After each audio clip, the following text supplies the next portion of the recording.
Welcome to What the World Needs Now with hosts Tom Whisinnand and Josh Monroe. We hope that you're able to leave feeling encouraged and ready for another day of changing lives in the field of education as we speak with inspirational teachers from across the nation and world about what keeps their spark lit. In this episode, we talked to Arielle Fodor, aka Miss Frazzled, about the way she's using her teacher voice to inspire and advocate for her students and community. Without any further ado, Arielle Fodor. All right, Miss Frazzled, thank you so much for being with us tonight. For our listeners who don't have the privilege of knowing who you are, would you mind introducing yourself? Who are you, where are you from, and what's your role in education? Yes, so I'm Arielle Fodor. I am a kindergarten teacher in Los Angeles, California. All right, awesome. And what's that been like this year? Honestly, it hasn't felt a lot like kindergarten. It's been very different. Most of the kids don't really know the difference because a lot of my kids haven't been to preschool before, or they went to preschool before the pandemic and then they didn't have like a real year in it. So it's just felt like every day is something new and every day there's something that changes. So it's kind of wild. So are you teaching in person where you are, or is it remote? Is it hybrid? How's that look where you are? It's all been remote all year. But we're starting hybrid next month. So just in time for the end of the school year, because in kindergarten, we have 6 weeks of just procedures and there's barely any teaching at all. It's just, here's how to be in school. So we're doing 6 weeks of, you need to learn how to read on a first grade level by August. And also here's how it works to be at a school. So that'll be exciting, but all year digital. Man, that's incredible. Yeah, I can't imagine what that would be like with kids who have never been in school before. Mm-hmm. This is school to them is like Zoom, what we're doing. Mm-hmm. I can't put myself in the place of a 6-year-old or a 5-year-old trying to figure out school through this. Yeah, and it's really interesting because like a lot of my students don't speak English until they get to school. And if they do speak English, it's like very contextual and very situational English, which is kind of how my Spanish is. So it's been really interesting because I haven't had a translator this year. So I have been getting a little bit of a Spanish boot camp for my kindergartners, which has actually been really awesome. But also, they learn so much from that social aspect with their peers. So not only the school thing is happening, but then there's like language on top of it. So a lot's going to happen really quickly, I think, when we go back. That's going to be really intense for teachers, for kids, for the whole system, right? For 6 weeks, it's going to be fast and furious, man. So how many years or what's your background like? Why did you get into education? How many years have you been teaching? I know you didn't sign up for pandemic education at all, but like, what was your pre-pandemic experience like? So I started teaching theater and dance when I was 17. I just kind of was in that world for a really long time. But I switched to be in the classroom full time, went back to school in 2017, and I started teaching kindergarten in 2018. So this is my 3rd school year as a kindergarten teacher. Man, so before teaching, you did you taught dance? Is that? I taught dance for a couple years. While I was in high school, I was teaching dance. When I moved out here, I was teaching dance a little bit.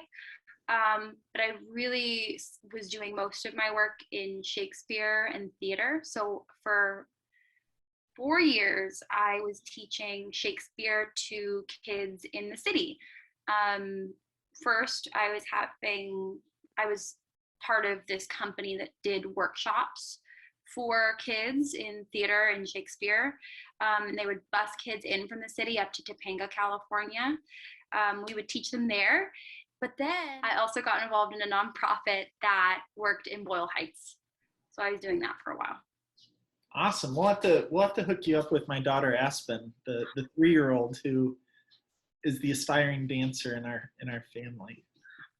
I've seen her little outfits on your wife's social media. She is very, very cute. Well, thank you.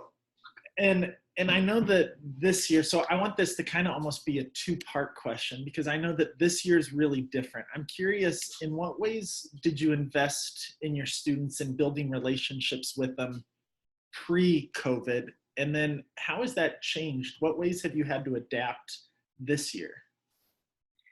Pre-COVID, I think the relationship building was just so different. It was very teacher and parent and teacher and student, because in kindergarten, parents are very intertwined with everything we do. We work very closely with our parents and our students, obviously, but it's a lot with the parents. And they were just at times rushed, but what we would try to do is always relationship building, so that we have an understanding of everybody's family, home life, what their goals are for their child, what the child's goals are for kindergarten. My school does home visits, so we were doing that, going into homes, eating together, talking. So it was really, I guess, more of a slow relationship build. And of course, the relationships with the kids were a whole other thing, because you're seeing them outside of their home setting, often for the first time. So there's a lot of different personality traits that have never been seen before coming up, a lot of independence, some power struggles. There's a lot that goes on. It's very complicated. But with COVID, it's really interesting, because there's still relationship building, but it is definitely a hit the ground running kind of thing, because I knew last year that when my kids got sent home for what ended up being the entire year, the parents and I kind of shed the wall of parent and teacher and just were like person to person, and we would just talk. And I would tell the parents all the time, you know, academics are going to get done. They're going to get caught up. They're going to get done. But what's not going to be cared for is your mental health. So we were doing a lot of, when does this work for you? If your student can't come to class, let me meet with them at when you get off work. You get off work at 7, great, I'll meet you on Zoom. Like, we'll set them up for this or that.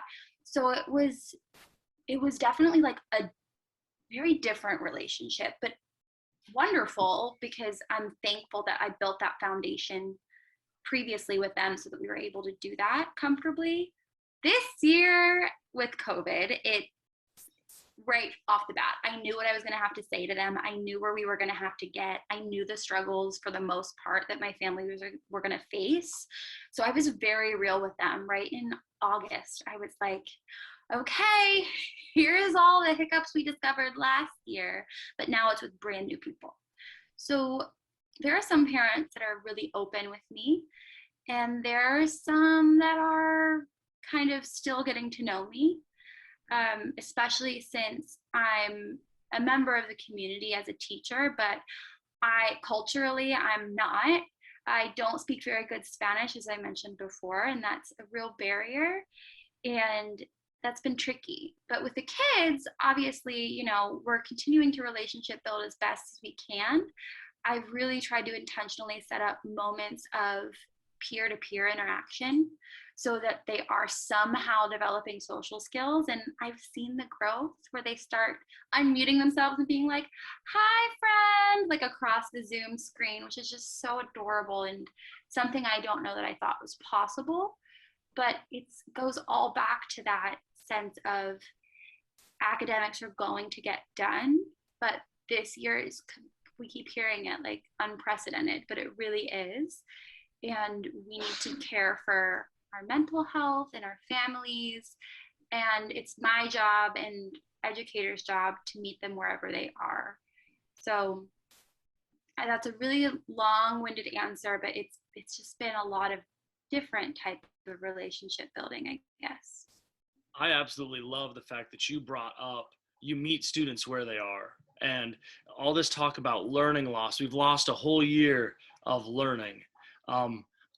there's a lot of pushback coming back to that, because as educators, we do need to meet children where they are, and we need to assess their academic needs, but the priority does need to be on the social and emotional well-being of students, families, as we get back into school and we reassess the whole landscape of education. So kudos to you for really, really understanding that and bringing that up, because I think it's easy for educators to get into that track of, oh my gosh, we've lost a whole year. Oh my gosh, this kindergarten doesn't have the kindergarten skills, or this third grader or fifth grader or high school kid lost a whole year academically. Well, it'll get done. Kids are resilient. They'll learn what they need to learn. So that's awesome.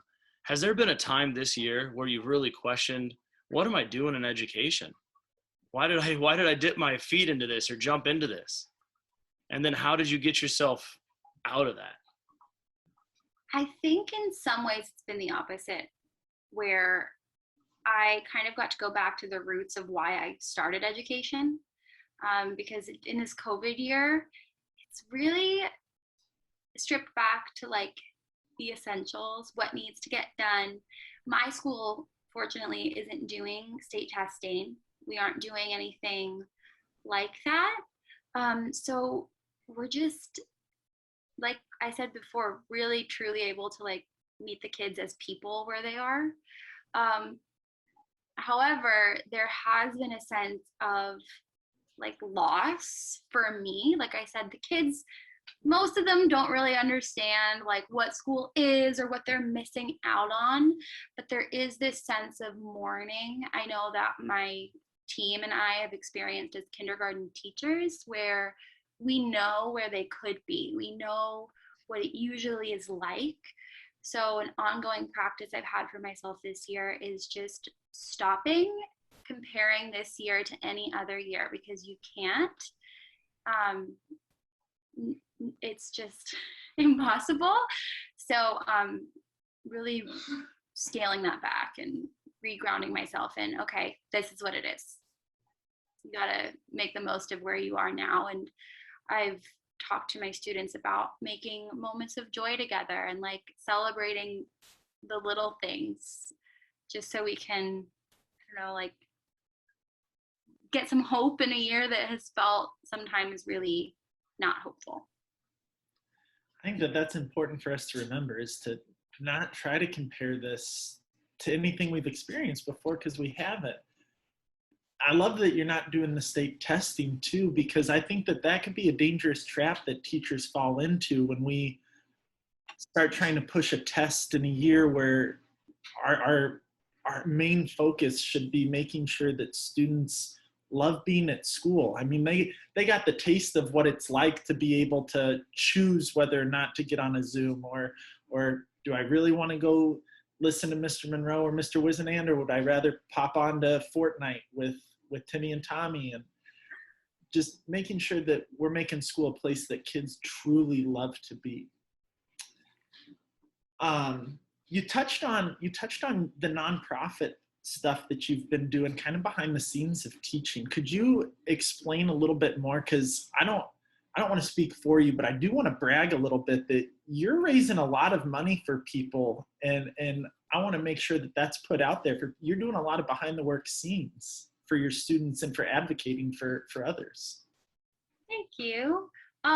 Yeah, so back in October, I remembered that I went to the Women's March. I think it was called the March for Our Lives in downtown Los Angeles in 2018, 17. It was way back when. And I made a sign that said, "This is how I use my teacher voice," for the protest, and it got a lot of positive feedback. So I remembered that, and I had been kind of searching for ways to give back to the community as my platform on TikTok was growing. And I made crew necks and t-shirts that say, "This is how I use my teacher voice," with the Black Lives Matter fist on it. And the proceeds for that, for the first month, it kind of went a little crazy. I actually woke up the second morning of selling them, and I woke up my fiance and I was like, I'm out of money and my credit cards are maxed out, because I I upfront the cost. And I was like, I don't know what to do. But we made it. I got it. And basically, the foundation that I was donating the proceeds to is called the Loveland Foundation. They have a therapy fund for Black women and girls who are in need of therapy. We raised $10,000 for that foundation, the Loveland Foundation. And then what was the next one? We raised $1,000 for the Equal Justice Initiative. And then we've raised $2,000 for the Black Women's Health Imperative. And we're continuing to raise money. So the proceeds for all of this is how I use my teacher voice, Black Lives Matter line, goes directly to whatever foundation we're partnering with that month, which is pretty cool. That's really cool. I love the fact that you tie in education, your teacher voice, into something that's so prevalent in society today and that needs to be addressed. So that's amazing. That's absolutely amazing. How do you stay inspired? You're obviously giving back to the community. You're inspired, like teaching kindergarten. I don't know how you wouldn't be inspired. You'd have to be to teach kindergarten, in my opinion. But how do you stay inspired? Are there books that you read or podcasts you listen to, or what do you do to stay inspired? It's books sometimes. I do have a lot of books that I really like. I listen to some podcasts, but I think more than anything, what keeps me inspired is that I'm very fortunate to be employed at a school where we get tons of professional development. I'm a member of a diverse community, and we spend a lot of time unpacking anti-racism and trauma-informed teaching and restorative practices and responsive classroom. And we really get a lot of training there, and it's something that my administration has very intentionally provided for us. And to be in a community where everyone is so passionate about equity and anti-racism and creating, decolonizing our schools, it's hard not to be inspired. And I think it's something that was right off the bat. I was in my interview for this school, and they said, you don't look like any of the students at this school, so what are you going to do about that? And I had just come from the west side of Los Angeles, where it's like Santa Monica and like bougie, and I was like, okay, like that's where okay, well, let's talk about that in this interview. And I was really I think shocked in a good way, like that they were not about to employ anybody who wasn't ready to talk about that. Yeah. Because you cannot be, as I am, a white woman in front of a class of Black and brown students, just not ready to do the work. It was a big wake-up call, but it's also very inspiring to be part of that. That's awesome. Yeah, that's amazing. It's inspiring to listen to it, like the way that your school is coming at certain issues that we have to talk about. It can't be things that we push under the rug. They have to be even the ugliness that comes with it. It has to be talked about and brought to light. You're doing some awesome stuff, Frazzled, and we've got a lot of listeners who are new into their career or even student teachers. So what advice, or even late in their career, I think that's a great time to do some reflecting and figure out ways that we can grow. What advice do you have for people in the just entering the education field or looking to be re-inspired? I would say if you're looking to be re-inspired, look towards the community and see how connecting with other teachers is an opportunity to learn. I think that's something that I've really taken away from TikTok is once the world shut down last year and we had no school, we basically had no coworkers, and we were kind of on our own, I stumbled upon a teaching community where people were experiencing all kinds of different work environments and populations and just experiences in general. They were so different. And I really was inspired by how other educators are continuing their own education. I wanted to know what they were doing. I saw teachers that were really strong in their pedagogy, and I wanted to know what they are doing. And I think more than any book or any like blog post or website or anything, having like a real conversation with other teachers, both veteran and new, can really provide a fresh perspective. I think sometimes veteran teachers look at young teachers and they're like, oh, they'll know when they're, 20 years into their career, they'll be different. But there's also a stigma with young teachers looking towards veteran teachers, like, oh, they're just set in their ways, whatever. And I think there's so much we can learn from one another. So really expanding outside of your community has always really inspired me. I think that that's one of the greatest things that I found in TikTok too. Like before COVID, when my kids would bring it up, I'd be like, yeah, no thanks. That's you kids in your ways. And then once I got on there, like it is a great opportunity to learn from others and to grow for yourself. When you put a video out there to the public and you get the good and the bad that comes with it, it is some awesome opportunities for reflection and for growth. I'd say that with a lot of social media, Twitter, Facebook, YouTube. Like I think there's a whole bunch of platforms that educators have, whether they had the time to or not, have been kind of forced into utilizing and really appreciating those connections that they provide. Yeah. I will say that I like TikTok for a very specific reason, because sometimes, like when I was a student teacher, I would find myself on Facebook and YouTube and Instagram, and I would just get sucked into the toxic positivity and the rainbow classrooms. And it was back when like room transformations were a big thing. And oh my word, I set myself up to be very disappointed my first year of teaching when I did not have hundreds of dollars, and I couldn't even I thought I knew what teaching was, and then I realized, oh, you're thinking about 30 kids individually. You're thinking about all of their parents, the dynamics between them, and your admin, and my brain was exploding, and I felt so sad because I had compared myself to these teachers on YouTube and Facebook and Instagram, which of course there's a lot of good stuff, but on TikTok I've noticed that there's a lot of good stuff, but there's a lot of real stuff too. There's a little less of a facade happening, and that is so refreshing to me. So go ahead.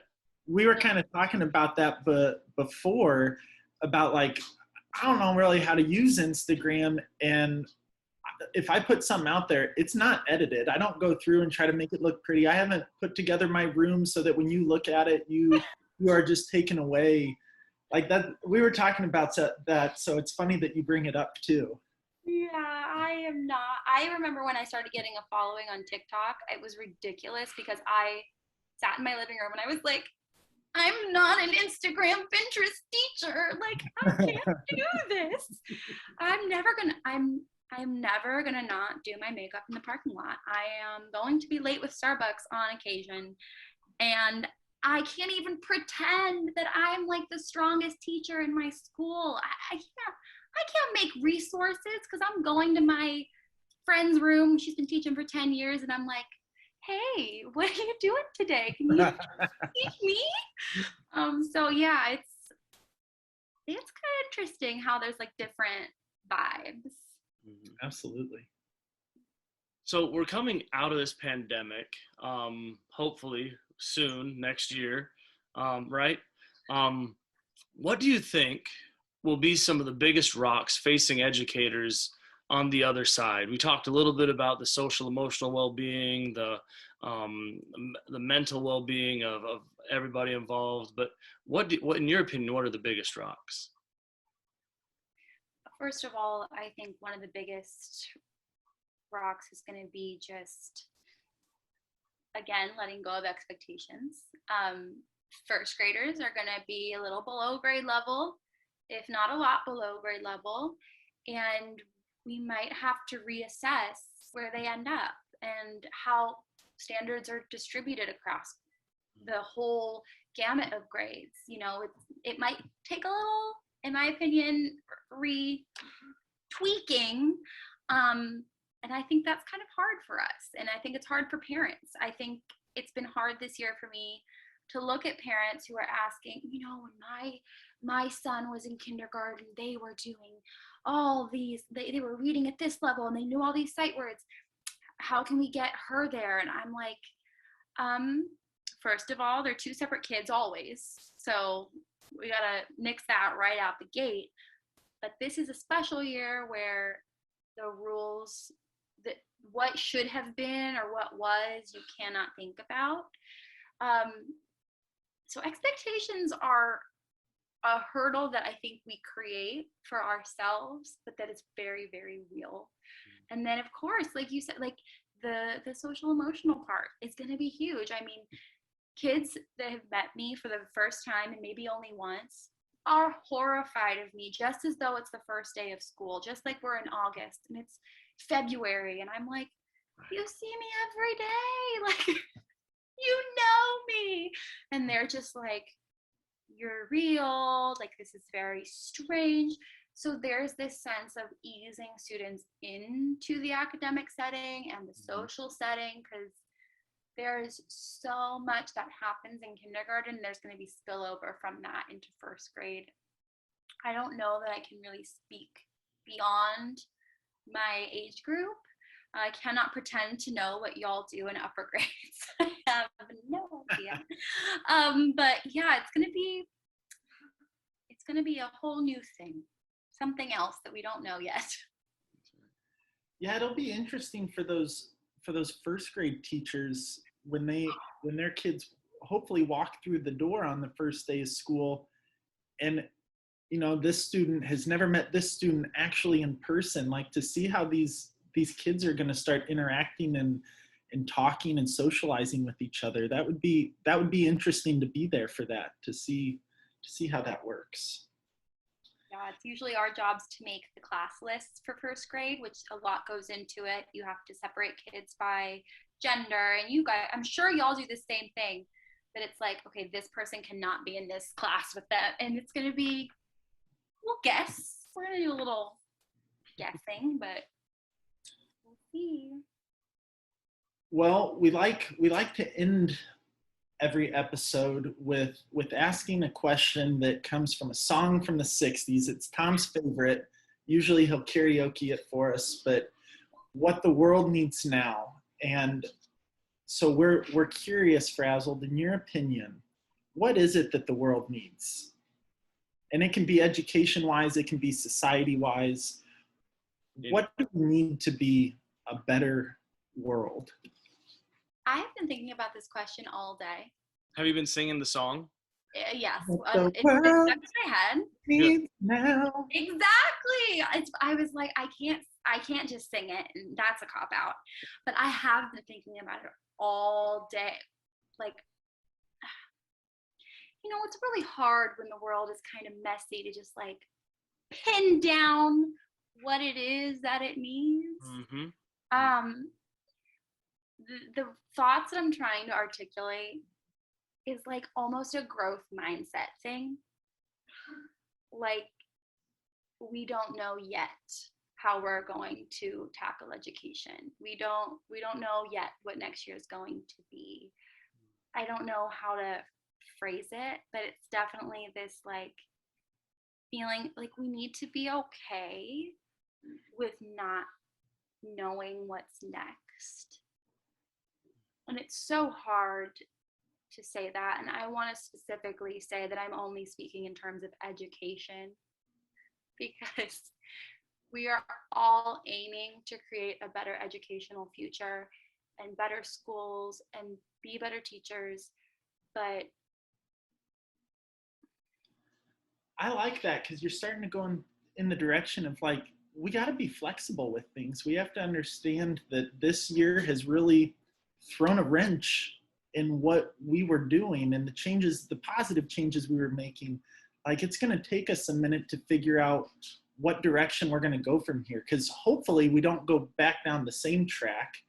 Hopefully we're able to grow off of this and come out better. So figuring out how can we be flexible when there's not a mask mandate anymore, or when kids are 100% in person? Like, how can we bring where we were, where we're going, how can we mesh it together and be okay with the uncertainty? Yeah, I think education could be something so beautiful going forward if we take away the positives from this experience, which as many mornings as I have woken up being like, there's no positives, it's awful. That's not true. I mean, there has been so many things that we've realized about ourselves as teachers, us as a school, about our student body. Kids have realized, what type of learner they are in some way. There could be good things, like you said, going forward. And I really, like you, hope that we don't backslide into some of the more negative things, but we gotta just be okay with not knowing, and being flexible is a good first step for that. That's an incredible answer. I absolutely love it. Thank you so much for being here, and thank you for giving your time. And all the best to you. This has been awesome. I love it. Yeah. Frazzle, we really appreciate it. Thank you so much. Thank you for having me. This is so cool. Ladies and gentlemen, that's our show. Thanks for tuning in this week. Hopefully you're ready for another week of changing lives. We're so thankful and appreciative that you took your time to listen to our guest, Arielle Fodor.